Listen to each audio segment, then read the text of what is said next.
téléspectateurs de Congo Web Télévision, bonjour et bienvenue dans Web Presse. Deux sujets à l'ordre du jour. Mesdames et messieurs, nous allons parler du 9e sommet du mécanisme régional de suivi de l'accord cadre d'Addis Abeba. Vous avez suivi Kagame, un grand absent. Que cache son absence? Comment comprendre son attitude? Nous en parlerons dans cette émission. Nous parlerons également du report annoncé par la Commission électorale nationale indépendante des élections des gouverneurs dans 14 provinces. Est-ce les raisons évoquées par la CENI est valable? Est-ce qu'on peut dire oui, la CENI a raison? Nous en discuterons dans cette émission, mesdames et messieurs, sur ces plateaux. Je suis avec deux journalistes. Je suis avec Christian Nyamabou, à qui j'ai dit bonjour et bienvenue. Bonjour Magui et bonjour à tous les téléspectateurs. Merci une fois de plus pour cette invitation et merci également à tous les téléspectateurs de Congo Web Télévision. Sans oublier les lecteurs de notre site, si vous me permettez, www.lesgrandstitres.net. Merci également à mon co-débatteur du jour. Je crois que ça sera aussi très intéressant. On sait qu'on va faire comme on a dit. Ne le flattez pas quand même. Au début, vous les flattez déjà. Voilà, en face de Christian Nyamabou, je suis avec Julio Mutoto. Bonjour et bienvenue dans Web Presse. Bonjour Dada, je suis très content pour participer à cette première émission à Congo Web depuis que je suis journaliste, je n'ai jamais passé à Congo Web. Aujourd'hui, moi j'ai cette opportunité et surtout que mon co-débatteur n'est que l'un de mes CP lorsque j'étais étudiant à l'IFACI. Ah bon? Il ne va pas vous impressionner sur les plateaux sur... Ah ben, les combats est presque visibles. Nous ferons l'essentiel pour apporter la communication ou soit l'information idéale. Ce n'est pas un débat, mais plutôt l'échange. Merci beaucoup Julio et bienvenue dans Web Presse. Christian Nyamabou, j'ouvre le débat avec vous. Paix, sécurité et stabilité dans la région des Grands Lacs, c'est autour de ça que les chefs d'État des pays membres tiennent mordicus à évoluer en ce sens désormais. Mais comment analysez-vous le communiqué final qui sanctionne le 10e sommet? D'abord, merci pour ce sujet qui est très intéressant. Lorsque le monde est agité par la situation de guerre entre la Russie et l'Ukraine, et la sécurité nous intéresse, nous préoccupe au plus haut niveau. C'est vraiment intéressant qu'au niveau continental, que les chefs d'État se réunissent, et cette fois-ci en RDC, ça fait énormément plaisir. Et je crois que je ne parlerai pas d'un succès de plus pour Félix Tshisekedi qui venait d'être président de l'Union africaine et maintenant président du mécanisme, président de l'accord cadre d'Addis Abeba. Et je crois que c'est une bonne opportunité pour réfléchir encore sur les manières, les stratégies de pacifier la sous-région parce que c'est un espace qui est vraiment dans l'instabilité. Donc je crois que c'est une bonne occasion. Mais je note également l'absence de Paul Kagame, ce qui n'est pas surprenant parce que avant ce sommet, il vous souviendra qu'il y a eu plus ou moins 2 semaines, les chefs d'État des 4 pays, y compris le nôtre Félix Tshisekedi, s'étaient retrouvés à Oyo dans le Congo d'en face et Kagame était également absent. Et on se demande pourquoi est-ce qu'il a peur, de Museveni ou encore parce qu'il est en train de voir que les choses sont en train de changer. Depuis aussi la récupération de l'aéroport de Boga, le Rwanda se retrouve de plus en plus déplumé de son économie et de son orage. Je crois que tout ça, ça montre la frustration auprès du président rwandais, mais ce qui n'est pas une occasion pour rentrer dans le confort, mais réfléchir mieux pour savoir qu'est-ce qu'il réfléchit dans son intellect, dans sa conscience, qu'est-ce qu'il médite au vu de son absence. Est-ce qu'il est en train de vivre maintenant son isolement au niveau de l'Afrique? Est-ce qu'il réfléchit comment? Voilà un peu autant de questions qui taraudent nos esprits et je crois qu'il y aura des réponses. Julio Mutoto, Kagame, un grand absent lors du 9e sommet du mécanisme régional de suivi de l'accord cadre d'Addis Abeba. Votre réaction? D'abord, l'absence de Kagame, moi, ça ne m'a pas trop dérangé. Mais ce qui me dérange, c'est l'hypocrisie qui règne au sein de ce mécanisme. Comment ça? Il y a de cela 9 ans qu'il y a eu cette applicabilité du mécanisme pour qu'il y ait la paix dans la sous-région. Tout à fait. Mais si on comprend l'essentiel, d'où est venu d'abord cet accord cadre? C'était l'avènement des M23. Que notre héros qui nous a quittés, le général, le colonel Mamadou Ndala, avec nos dignes fils du Congo qui ont frappé fort. Comment expliquer la RDC qui a gagné une rébellion? Il y a eu de rebelles qui ont pris les armes, de jeunes venus du Rwanda et des pays limitrophes pour s'attaquer au gouvernement congolais de l'époque. Et ce même jeunes-là, ils ont échoué dans leur société macabre et on lui trouve une solution pour qu'ils se retrouvent comme étant de bénéficiaires sans qu'il y ait une justice transitionnelle. C'est inconcevable. Parmi les objectifs de ce mécanisme, moi je trouve ça d'être d'hypocrite. Il y a un élément, parmi ces objectifs, il y a renforcer la coopération régionale et internationale pour une meilleure des efforts de pacification, de stabilisation. Madame, en prenant seulement ces points-là, le même président Museveni qui a à un certain moment pris le M23 chez lui, avant qu'il soit déversé au Rwanda et à la frontière de l'RDC, il était là. Les mêmes ennemis du Congo qui ont attaqué les Congos en finançant les armes, en finançant les groupes armés par des armes, par de tennis, par des munitions, ce sont eux-mêmes là qui reviennent pour nous dire que non, ils vont nous aider à stabiliser notre pays. Ils veulent maintenant un changement. Vous avez vu, ils évoluent maintenant dans le sens de la paix, la stabilité et la sécurité. Madame, un grand pays comme le Congo, nous ne pouvons plus aller continuer à quémander la paix auprès de ceux-là qui nous apportent le malheur. La force du Congo doit être entre Congolais. Pourquoi je dis que la force du Congo doit être entre Congolais? Aujourd'hui, nous tous nous sommes écœurés. On doit faire la force de frappe. Nous tous nous sommes écœurés aujourd'hui de voir que la Russie est allée chercher à prendre Kiev, ou soit changer le gouvernement au niveau de l'Ukraine. Mais si par le dialogue, mais c'est dû à quoi? Au non-respect, d'accord. Si au dialogue, on n'a pas écouté la voix de Poutine, il a fait quoi? Il a pris les armes. Si aujourd'hui, nous, avec nos 26 ans de guerre que nous connaissons aujourd'hui, nous n'arrivons pas à trouver des solutions, mais on n'a qu'à prendre les armes et à former nos jeunes pour permettre à ce que nous puissions sécuriser nos périmètres. Parce que c'est inconcevable aujourd'hui. Vous avez l'armée rwandaise. Madame, c'est que les gens m'oublient, c'est que même les politiciens n'arrivent pas à dire aux Congolais et que notre Congo, nous sommes victimes d'une autre civilisation. Et c'est quoi? On nous apporte le mensonge et la vérité est cachée. Nous sommes victimes d'une guerre économique. Même la guerre que vous voyez là, au niveau de l'Europe, mais il y aura des problèmes économiques ici en Afrique. Parce que d'où vient la richesse du monde? C'est au Congo. La deuxième guerre mondiale a pris fin, c'était grâce à quoi? Grâce à l'uranium de l'RDC. Nous sommes victimes d'une guerre économique. Et si nous continuons à rester comme étant de bébés où on va nous amener tout pour gober, nous allons nous réveiller un jour et le Congo sera divisé. Est-ce que l'absence de Kagame aujourd'hui, ce ne serait pas parce qu'il est mécontent? D'aucuns disent d'ailleurs déjà qu'il pourrait être mécontent du fait qu'il y a eu état de siège et puis mutualisation des forces entre Ouganda et la RDC. Vous pensez que c'est cela? Il y a d'autres agendas que nous ne connaissons pas. Ça n'a rien à voir, sa présence ou son absence. Madame, je vais encore une fois vous le dire. Ceux qui vivent à l'Est les connaissent très bien.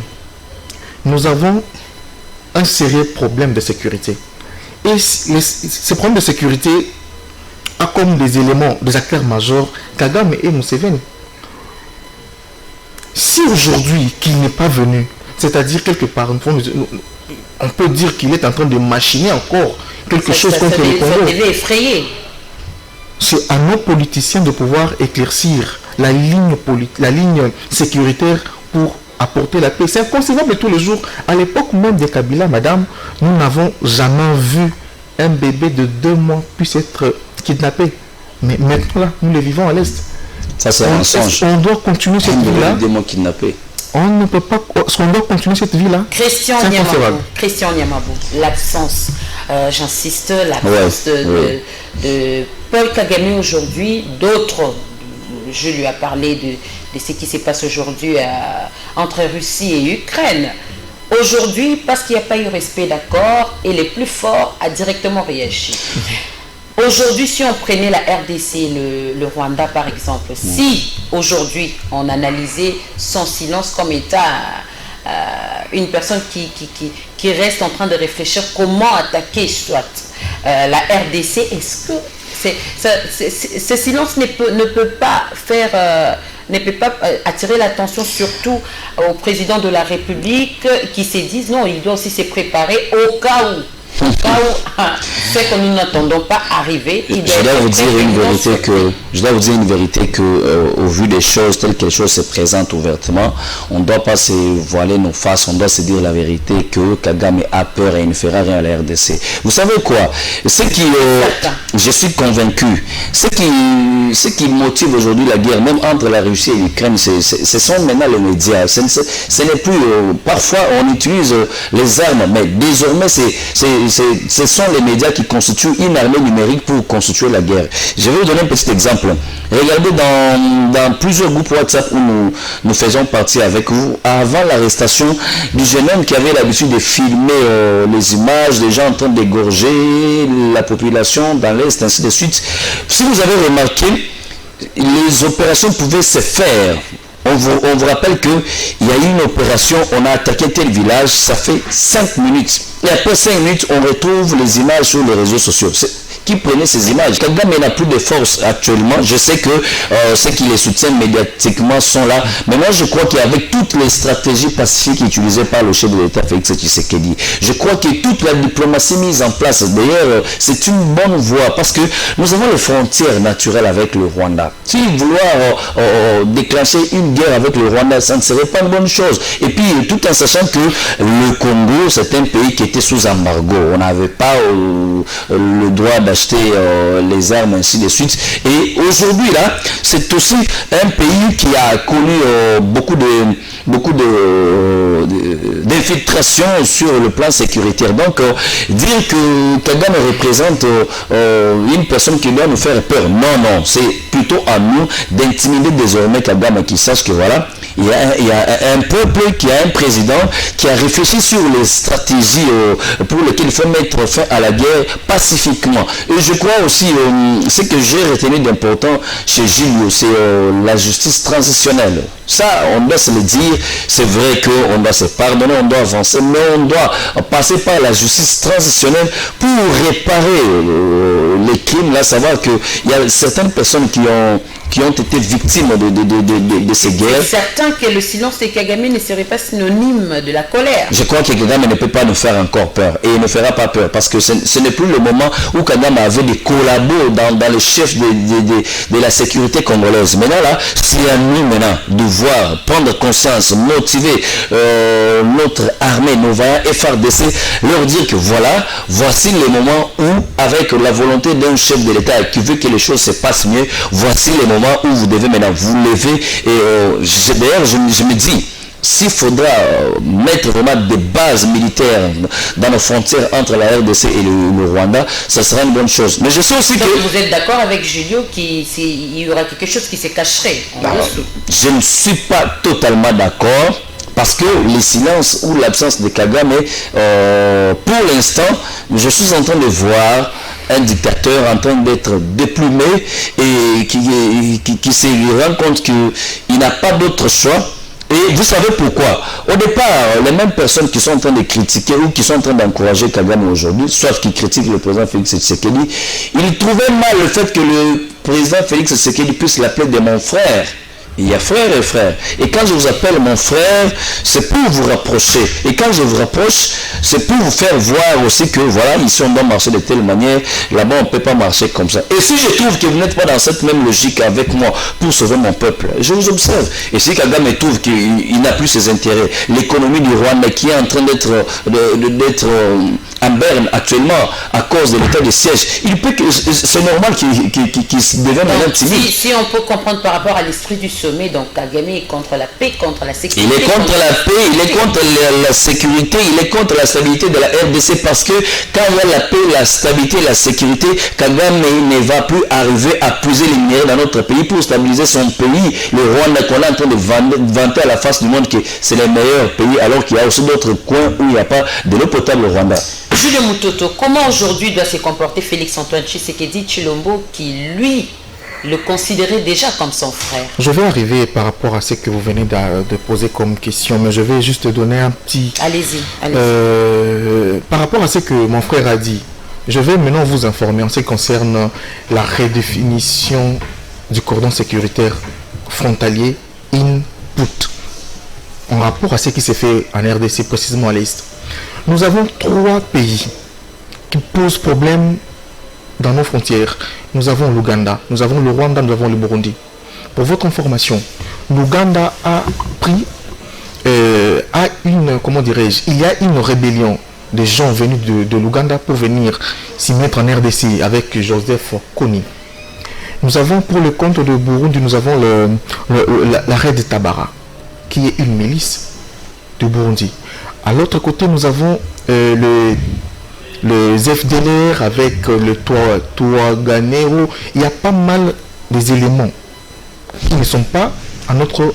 des éléments qui ont des armes, mais qui ne sont pas en fait des Congolais, qui ont pris des armes pour détruire cet axe-là. Mais non, pour qu'il y ait confiance en rapport à ce mécanisme-là, il faut qu'il y ait de vérité. D'abord, les objectifs assignés en rapport avec le mécanisme en question, c'est biaisé. Nous sommes victimes dans tout ça. Nous ne sommes pas bénéficiaires de ce mécanisme-là. Le chef de l'État, il est le garant des institutions, il est le patron des armées, des eaux, de tout. Mais nous devons redéfinir notre système de sécurité pour que nous ayons la paix. Le respect passe par la responsabilité. Dès lors que le chef de l'État va augmenter les budgets de l'armée, peut-être de là que nous pouvons dire que nous pouvons nous garantir. Non, mais le budget de l'armée, ce n'est pas le chef de l'État, c'est le gouvernement, ce n'est pas le chef de l'État. Ce n'est pas le gouvernement, c'est un projet politique qu'apporte le chef de l'État. En 2018, il y avait eu débat en rapport au budget. Le budget, c'est le gouvernement, l'autorité budgétaire, c'est le Parlement, Julio. Pour en arriver, même lorsque nous allons aller aux élections en 2023, qu'il pleuve ou qu'il neige, il y aura élection et il y aura un gagnant qui ne sera pas de l'école que nous avons aujourd'hui. Je vous signale ceci.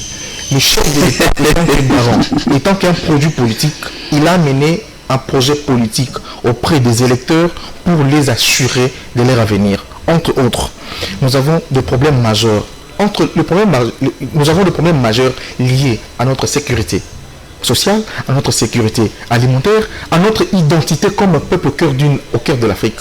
Aujourd'hui, les Congos n'arrivent pas à décider au cœur du monde par manque d'un leadership. Non, Jules, là tu mens. Il faut être sérieux. Ça est tolérant. Il faut être sérieux. Les Congos n'arrivent pas à décider par manque de leadership. Mais qu'est-ce que vous racontez? Vous avez oublié que le chef de l'État, avec toute cette stratégie diplomatique, vous allez rebondir. Mais il doit aussi se permettre de tromper l'opinion publique parce que le pays était isolé sous Kabila. C'est Félix Tshisekedi qui a sorti le pays de cette isolation. Jules, il faut quand même avoir la sincérité. Allez-y. Répondez à la question. Je vais arriver en rapport avec ce que vous êtes en train de dire là. Moi, je veux qu'aujourd'hui, nous cessions d'imaginer des choses qui ne devaient pas être. Nous devons dire la vérité. Et la vérité, en tant que journaliste, nous devons le dire telle. Le chef de l'État, c'est vrai, on le sait. Il nous a apporté l'État, comment dirais-je... L'état de siège. Non, bon, parlons de l'état de siège, madame. Vous avez imposé l'état de siège dans un coin. Quels sont les résultats après combien de mois? Aujourd'hui. C'est un peu fragilisé le Rwanda. Madame, le Rwanda n'est pas fragilisé parce qu'il y a... Leurs raffineries aujourd'hui ne peuvent plus fonctionner. Madame, parce qu'on apprend que ça fonctionnait sur base Madame, Jules ne se rend pas compte que l'état de siège c'est une arme vraiment forte contre le Rwanda. Madame, qui aujourd'hui ne peuvent plus opérer. Le problème du Congo, ça, il faut le reconnaître. Le problème du Congo, ce n'est pas le Rwanda. Non, parce que le problème du Congo, le siège n'a rien produit. N'a rien produit parce que jusqu'aujourd'hui, dans le même lieu où il y a cet état de siège, il y a des kidnappings de bébés de 2 mois. Vous imaginez, il y a des meurtres chaque jour. Nous en comptons. Ce qui est encore pire, madame, ce qui est écœurant, dans un pays où nous nous disons être fiers d'être congolais, partons au l'hymne national, debout congolais. Nous arrivons à un moment où à Ituri, on égorge, on tue plus de 59 personnes. Même un chef d'avenue n'était pas présent lorsqu'on enterrait ces Congolais-là. Mais de l'autre côté, à Massangambi, là, parce qu'à Matadikibala, il y a eu un problème de câble, c'est qui est vrai, il y a eu décès de 26 Congolais. Mais la différence, c'est quoi entre ceux qui sont décédés là à Ituri sont des semi-Congolais, soit sont des Congolais par population. Il y a absence criante de leadership. Et cette absence criante-là va poser problème aux élections de 2023 parce que les Congolais, nous en avons marre de... Je voudrais que tu affirmes que tu défends Moïse Katumbi parce que c'est par là que tu allais arriver. On est clair. Vous allez répondre. On est clair parce que aujourd'hui, quand on parle de leadership... Non. Julio, continue. Vous allez rebondir. Les Congos que nous défendons ici, ce n'est pas le Congo de Katumbi, ce n'est pas le Congo de Bemba ou Fayoul ou Tshisekedi. C'est le Congo de nos aïeux. Et nous devons les laisser de la manière dont nous l'avons trouvé. Sécuriser, protéger et apporter du sourire aux fils et filles du Congo. Réponds à la question maintenant. Comment doit se comporter Félix Antoine Tshisekedi Tshilombo en rapport avec tout ce qui se passe... L'appelle, le considère comme son frère. Madame, en matière de politique, il n'y a pas question d'amis ou de frères, c'est question d'intérêt. Nous n'en avons pas, nous Congolais ne bénéficions pas avec ce mécanisme d'accord. Alors, ce qui est important, c'est la redéfinition du système sécuritaire. Même si nous rejoignons des structures, ça n'a rien d'important. C'est à nous de pouvoir nous diriger avec force, imposer notre dictat sur le plan de l'Afrique centrale. C'est de là que nous serons respectés et nous allons régner la paix. Christian Nyamabo, vous êtes d'accord avec Julio qui précise que ce qui serait le mieux pour la RDC, c'est de redéfinir surtout le système de sécurité, les systèmes de sécurité. Je suis quand même triste pour un Congolais comme Julio, bien qu'il ait des convictions politiques propres à lui, qu'il puisse fustiger l'état de siège. Ça fait quand même très mal. Fustiger l'état de siège au moment où nous sommes, où il y a les exploits, où certaines personnes deviennent frustrées, certains politiciens qui étaient impliqués dans l'état de siège, dans l'insécurité, alors ils sont devenus frustrés. Où Kagame lui-même il n'en revient plus. Aujourd'hui là vous êtes contre l'état de siège parce que il y a ce qui s'est fait là. Non, je dois vous dire que c'est un processus qui avance progressivement et cela permet à ce qu'aujourd'hui qu'on puisse récupérer ce qui était perdu, l'état de siège dont vous êtes contre. Je me demande si vous aurez pu avoir quelle stratégie. Alors pour répondre à votre question, une fois de plus, moi je salue honnêtement, sincèrement, le leadership de Félix Tshisekedi. Parce que aujourd'hui, nous sommes en train de voir qu'il y a une manière de pacifier une région. Leadership fustigé par Julio d'ailleurs, qui le soutient à travers les deux actions que nous avons eues à vivre au Congo, pour ne pas parler de province, à Kinshasa et en Ituri. Quelle différence entre les Congolais qui ont trouvé la mort électrocutés à Kinshasa et ceux de l'intérieur du pays. Pourquoi ne pas avoir la même attitude, cet amour-là démontré entre les Congolais qui vivent dans des provinces différentes? Vous savez quoi, Julio doit être sincère devant les téléspectateurs. Parce que ce que nous disons, c'est un débat vrai. Il y a pas, vous savez, il y a quelque chose qu'on appelle la métempsychose, le voyage de l'esprit. Vous voyez, pour Julio, en même instant, Félix Tshisekedi devrait être ici à Kinshasa et voyager en même instant dans l'esprit, se retrouver de l'autre côté où il y a eu des morts. Non. S'il y a des défaillances au niveau du gouvernement, je n'encourage pas, je ne félicite pas. Moi, je sais. Oui, on va être honnête devant le téléspectateur. On ne doit pas appeler ce qui est mal que c'est bon tant que c'est mal. Parce que même dans ce gouvernement, j'ai le courage de vous dire qu'il y a des ministres qui ne travaillent pas et qui n'aident pas le chef de l'État. Même au sein du cabinet du président, il y a des conseillers qui ne l'aident pas. Donc, Julio a raison. D'une part, il a raison, mais d'autre part, il n'a pas raison. D'une part, il a raison lorsqu'il dit que la population n'était pas visitée. Mais lorsqu'il dit que le leadership de Félix Tshisekedi est contestable, c'est par là que je dis qu'il devrait être sincère envers son-même et sa conscience lui-même. Parce qu'aujourd'hui, il est devant la télé, il parle là la liberté d'expression. C'est parce qu'il y a un leadership qui prône cette liberté d'expression. Aujourd'hui, nous sommes respectés. Je rappelle à Julio que la RDC et le président de la RDC, c'est le président le plus recherché au monde actuellement. Pourquoi? Parce qu'on connaît que c'est au Congo que se trouve tout.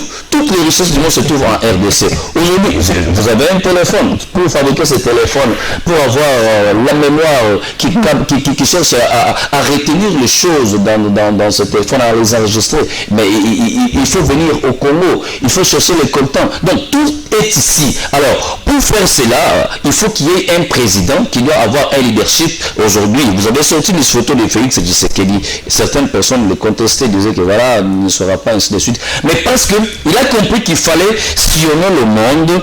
Comme tout le monde veut découvrir la RDC, comme ceux qui étaient partis cherchent maintenant à retourner, ils doivent savoir qu'il y a quelque chose de bien qui se passe en RDC. Donc, je crois qu'on ne devrait pas faire le raccordement frauduleux entre ce qui est arrivé, les morts de Matali Kibala ou de l'Est, et comparer avec le leadership de la RDC. Ça, c'est vraiment le contraire. Aujourd'hui, tous les présidents ont envie maintenant de venir en RDC. Récemment, d'ailleurs, le président de la Turquie était ici. Il faut se le dire que, sincèrement, Félix Tshisekedi incarne un leadership qui est extraordinaire et qui montre l'avenir de la RDC. Au-delà de point de vue de certaines personnes qui sont frustrées parce qu'elles veulent à tout prévoir le pouvoir, même si elles n'en auront pas parce que Félix Tshisekedi sera réélu en 2023. Je crois qu'on doit se dire des choses comme ça.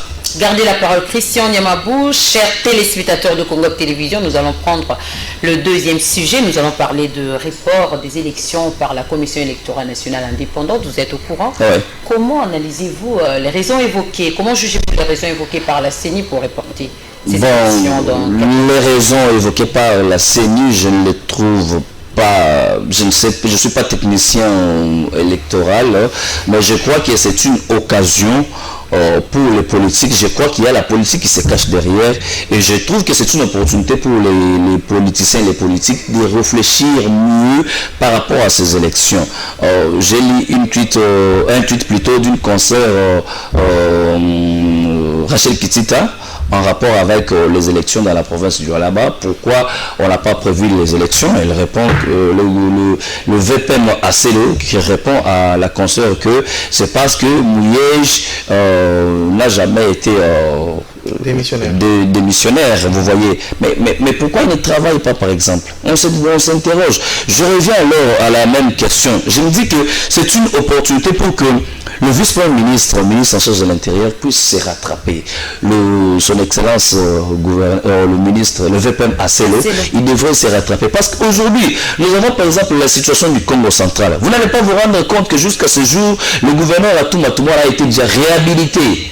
Après avoir été au niveau de la Cour de cassation, il a été blanchi, il est allé au niveau du Conseil d'État où il a été réhabilité. Le Conseil d'État a réhabilité un gouverneur et Atouma Toumara est en fonction jusqu'à ce jour. Mais nous avons vécu comment il a été émulé ici à Kinshasa et jusqu'aujourd'hui il est gouverneur. Et pourquoi la province du Congo central est placée aussi sur la liste des provinces concernées par les élections? Alors moi je crois que c'est un temps accordé aux politiques de mieux réfléchir pour pouvoir recadrer les choses. Sinon, ça serait vraiment Vous pensez que c'est de là où la CENI tire sa force de reporter les élections? Bon, la CENI ne peut pas le dire ici publiquement. Comme je l'ai dit, la CENI c'est un organe technique pour organiser les élections. Mais je crois que derrière ces reports, il y a des raisons purement politiques. Il y a des raisons qui font en sorte qu'on puisse réfléchir. D'ailleurs, pour aller plus loin, nous avons vu l'UDPS, le parti présidentiel, qui s'est choisi un candidat commun, par exemple, pour le Kasaï oriental. Mais il y a encore des contestations. Il y a des mamans qui ont manifesté en Mbujimaï. Il y a même les députés qui exigent qu'eux-mêmes puissent élire leurs candidats. Toutes ces choses-là font voir qu'il y a raison qu'on puisse reporter les élections pour qu'on tire de véritables conclusions afin qu'on ait de vrais leaders, de vrais candidats gouverneurs ou encore remettre ceux qui méritent leur place, remettre en fonction. Pourquoi ne pas le faire? Jules Mutoto, comment expliquer avec autant de partis politiques que nous avons en République démocratique du Congo qu'aucun d'eux ne puisse présenter un candidat pour une province comme l'Omami quand même? Madame, je suis écœuré de savoir que ce que j'écoute là, ça me laisse... tu vois que je manque même de par rapport à ce que vient de dire mon confrère. La question de la CENI, la CENI a bien communiqué.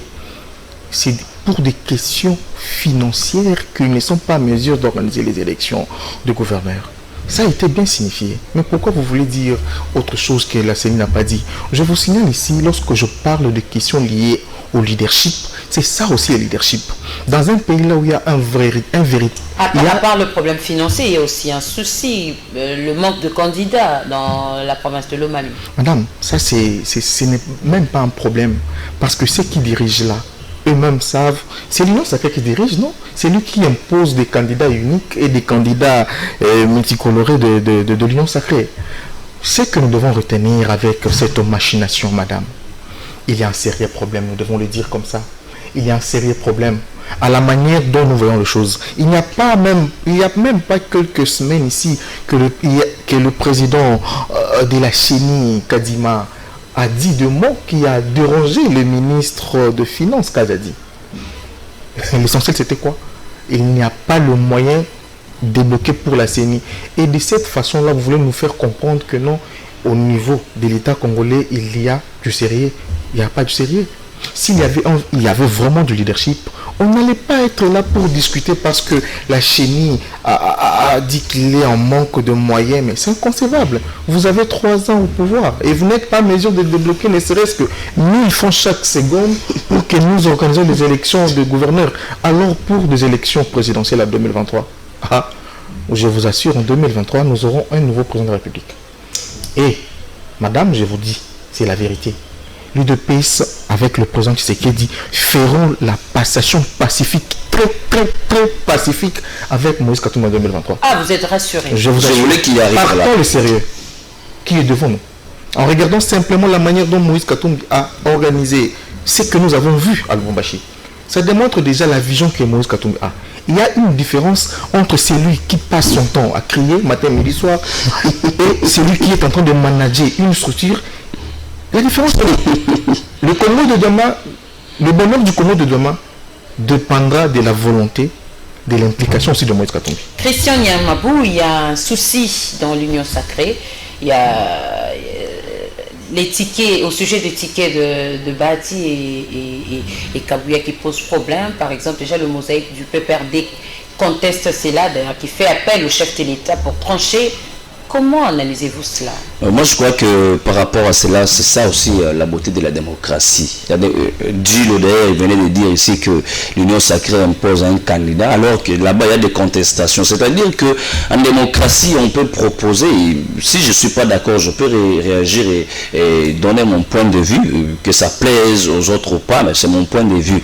Et dire aussi ce que mon frère est en train de dire ici, permettez-moi la tautologie, Gilles nous parle d'un leadership qui doit être incarné par Moïse Katumbi, parce que c'est de là que je voulais qu'il nous amène. Je voulais qu'il nous amène à ce point-là parce qu'il est en train de le défendre ici. Je voulais lui rappeler ceci. Je retenais devant les téléspectateurs qu'aujourd'hui, s'il y a l'Union sacrée, Moïse Katumbi fait partie de l'Union sacrée, même s'il joue à la chauve-souris, il est hypocrite. Et d'ailleurs, c'est lui l'un des plus grands bénéficiaires du pouvoir actuel, c'est Moïse Katumbi. En 2018, Félix Tshisekedi est désigné candidat par l'UDPS et l'UNC. Moïse Katumbi avait soutenu Martin Fayoulou. Mais lorsque Tshisekedi devient président de la République, il faut revenir Moïse Katumbi ici facilement et il octroie le passeport. Moïse revient ici, il est en train de se balader comme il veut. Il va créer son parti politique pour être enregistré au ministère de l'Intérieur qui était dirigé par Gilbert Kankonde de l'UDPS. Ça, c'est encore Moïse Katumbi. Aujourd'hui, il est un pied dedans, un pied dehors. S'il y a eu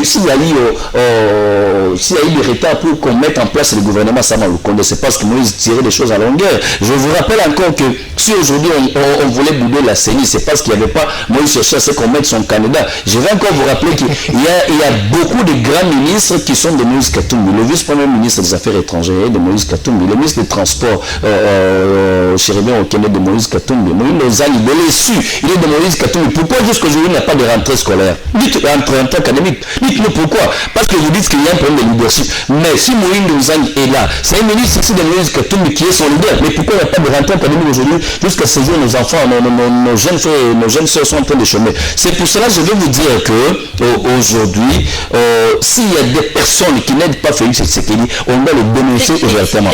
Alors, qui est coordonnateur de l'Union Sacrée finalement? L'Union Sacrée, je dois vous dire que ce n'est pas un parti politique.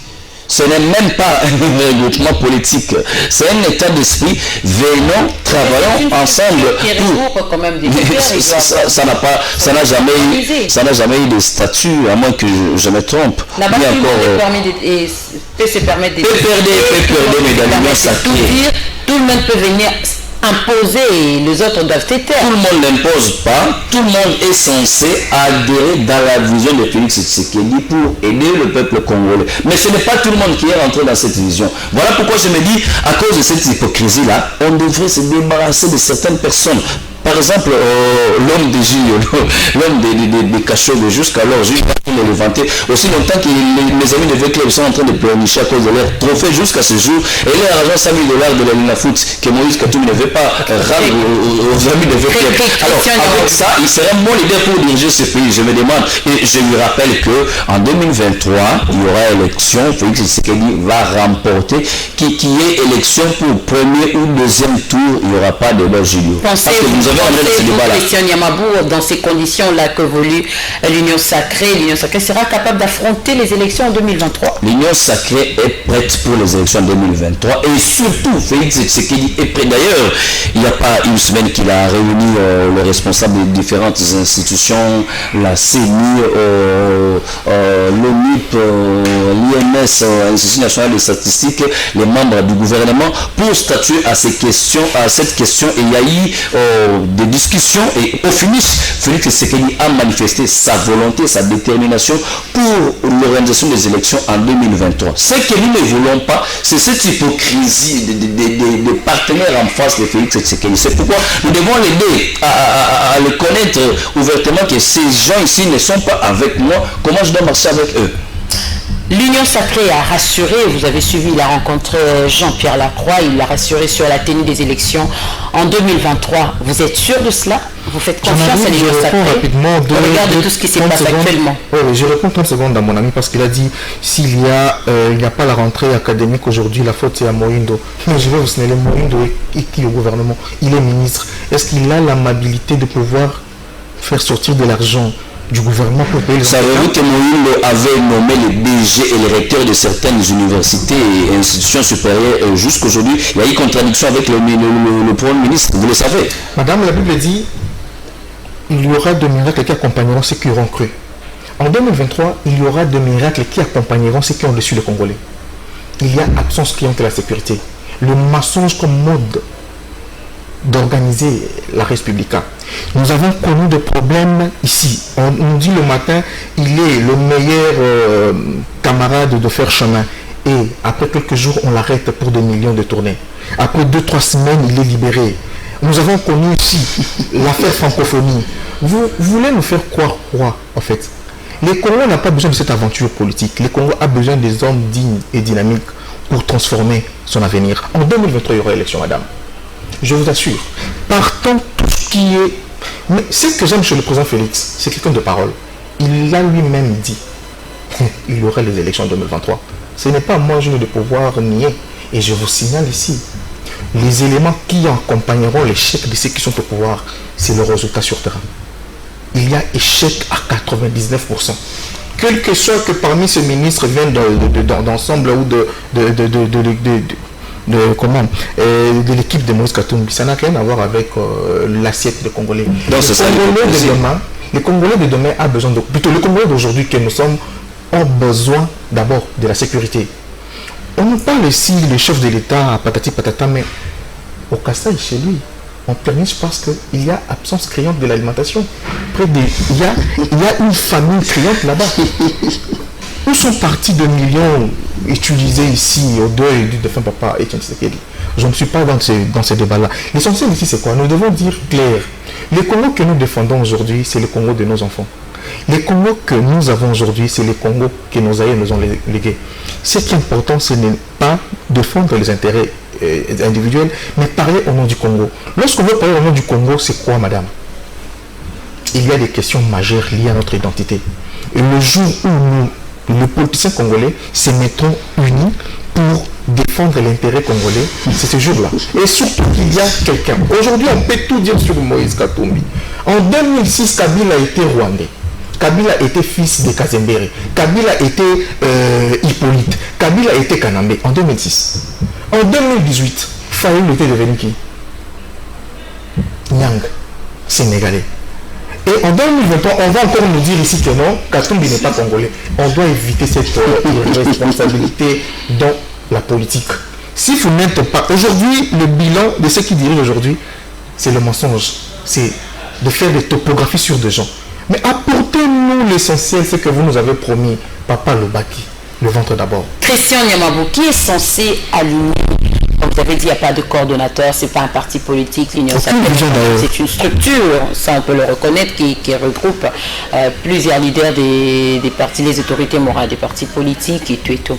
Qui est censé aligner les candidats? Vous avez suivi, vous êtes d'ailleurs au courant de ce qui se passe aujourd'hui au Kasaï oriental, les députés refusent ces dictats de l'Union Sacrée. Ils disent eux-mêmes doivent élire leurs candidats pour leur province. Est-ce que c'est comme ça que doivent se passer les choses dans l'Union Sacrée? Nous savons tous, pour aligner des candidats, on tient compte des poids politiques de chaque parti politique, on tient compte de chaque parti qui a un poids élevé par rapport à l'autre. Et c'est sur base de cela qu'il faut aligner des candidats, ou moi je me trompe. Qui est censé aligner des candidats dans l'Union Sacrée, Christian Nyamabou? Je dois vous rappeler, comme je viens de le dire, que l'Union Sacrée, ce n'est pas un parti politique, moins encore un regroupement politique, mais c'est un état d'esprit, une vision où tout le monde est venu adhérer. Alors cela ne devrait pas être une dictature pour imposer à tous de savoir faire un choix, même si celui-là ne ferait pas l'unanimité. Donc je crois que au sein de l'Union Sacrée, il doit y avoir un consortium, une concertation pour savoir discuter par rapport, vous savez, même si quelqu'un représente, d'ailleurs je vais aller plus loin, lorsqu'il y a eu nomination des ministres, quelqu'un peut avoir un CV intéressant, mais par rapport à la géopolitique, on se dit que non. Comme si on place autant de personnes de telle origine linguistique, ça ne ferait pas bon. On doit faire le contraire. Et on prend, à la place des Magui, on prend Jugo parce que par rapport à son espace linguistique, c'est de la même façon dans l'Union Sacrée. Quelqu'un peut être aussi populaire dans son coin, parce qu'il faisait les dons aux femmes. Attention, le poids politique, c'est pas par rapport à la population, par rapport à la popularité, non, c'est beaucoup plus par rapport Mais quand on regarde maintenant au nombre de députés, on regarde à la personnalité du candidat, on regarde aussi à l'image et à la vision, autant qu'il reste aussi par rapport à ce qu'on doit faire comme travail, à la technicité de la personne, on peut aligner un candidat. Et j'aimerais aussi en profiter dans mes minutes d'ailleurs pour rappeler à nos téléspectateurs que je suis en train de voir en face de moi un co-débatteur qui ne répond qu'au contraire des questions que vous lui posez. Vous lui parlez des élections, vous lui parlez, vous avez posé la question de savoir pourquoi dans la province de Lomami il n'y a pas de candidat gouverneur. L'une des raisons qui ont fait en sorte qu'on puisse reporter les élections, qu'est-ce qu'il répond? Il dit qu'au Kasaï, il n'y a pas à manger. Il oublie que s'il n'y a pas mangé au Kasaï, mais dans l'Est, il y a l'insécurité. D'où on doit faire le tout au même moment. C'est-à-dire, là-bas, je résous l'affaire de l'insécurité. De l'autre côté, je vois l'insécurité alimentaire. Donc, on doit tout faire au même moment. On ne doit pas savoir confondre les choses, mais quand même, quand on est dans un débat sérieux comme ça, où il y a des personnes aussi plus intelligentes que nous en train de nous suivre, répondre à la question, c'est faire partie du respect à travers ceux qui nous suivent. Christian Nyamabou, d'aucuns se posent la question de savoir pourquoi tout dans l'Union Sacrée doit se passer qu'autour de Bati Kabouya. Qu'est-ce qui se passe? Non, mais on doit se le dire, dans l'Union Sacrée, l'AFDC pèse aussi beaucoup. L'AFDC a beaucoup de députés au niveau national qui est provincial. Tout comme Kabouya représente l'UDPS qui est le plus grand parti au sein de l'Union Sacrée. C'est quand même normal. C'est comme ce fut le cas au moment du RASOP avec le fait Étienne Tshisekedi perd son âme. À cette époque-là, le RASOP était composé des partis politiques qui étaient en regroupement. Tandis que dans ce RASOP, l'UDPS était considéré considéré comme un regroupement, alors que c'était un parti politique à cause de son poids et de sa représentation. Donc, ce n'est pas aussi à négliger, voir le poids de l'AFDC et de l'UDPS. Plutôt, ce que je préférerais, c'est de demander à ceux qui font cette composition de ne pas négliger aussi le point de vue des autres. Parce que quelqu'un ne peut pas être avoir beaucoup de députés ou une très large représentation, mais avoir aussi un poids par rapport à sa popularité. Ce sont des choses à ne pas négliger. Et je rappelle aussi que ce n'est pas le moment de nous produire des spectacles du genre que parce que cette personne avait fait ceci ou cela, il faut nécessairement la récompenser. Non, on doit choisir des personnes qui méritent mieux. Parce que s'il faut parler du cas du Kassai-Oriental, je ne voudrais pas qu'on puisse nous reproduire un autre Maouéja parce qu'il était de l'UDPS. Non. J'aurais voulu c'est que si quelqu'un est de l'UDPS et qui mérite qu'on le place là-bas, s'il est de l'AFDC, s'il est de tel autre parti politique, mais qui est quand même intéressant, qu'il soit placé et qu'il mérite à faire les choses. Et non dire que parce qu'il est nécessairement de l'AFDC ou de l'UDPS, qu'il soit technocrate ou pas, qu'il maîtrise les choses ou pas, on doit nécessairement l'imposer. Là, je dirais non. C'est par là que je rappelle encore à Gilles aussi que l'union sacrée existe ou pas, il y a ce qu'on appelle la démocratie. La démocratie, c'est l'acceptation aussi des points de vue des autres. Julio Mutoto, il y a eu une réunion, nous sommes presque à la fin, tu réponds et tu chutes également. Il y a une récente réunion avec le président de la République, le président de la CENI et d'autres. Une réunion dont les points abordés n'ont pas été fuités, mais il y a quand même eu un rassemblement. D'aucuns se posent la question de savoir. Félix Antoine Tshisekedi Tshilombo, c'est le prochain candidat présidentiel en 2023. La CENI, c'est celui qui est censé rester neutre. Dans de telles réunions, il faut faire appel aux deux partis qui est le côté Félix et le côté d'un candidat ou le côté de l'opposition pour que s'il y aura sûrement... ici, il faut revoir certaines choses, surtout par rapport à ce qui s'est pose comme problème durant ces recensements et enrôlements. Pourquoi ne pas appeler aussi l'autre partie à prendre part à ces assises? Lorsque je parlais de problèmes liés à la sécurité alimentaire, je n'ai pas parlé des élections. Écoutez, en rapport à ce que vous venez de signifier sur la réunion qui a eu lieu, madame, ce qui est vrai, c'est le gouvernement qui a pu organiser les élections. Malheureusement, chez nous, ce n'est pas le ministère de l'Intérieur qui a cette amabilité de pouvoir tout organiser comme ça s'est fait en dehors de ailleurs. Mais le fait qu'il a aussi accepté ou soit s'est retrouvé dans cette réunion-là, là où il n'y a rien qui est fuité, ce sont des questionnements que nous devons avoir nos Congolais. Est-ce que la manière dont les choses avancent, est-ce qu'il y aura véritablement élection?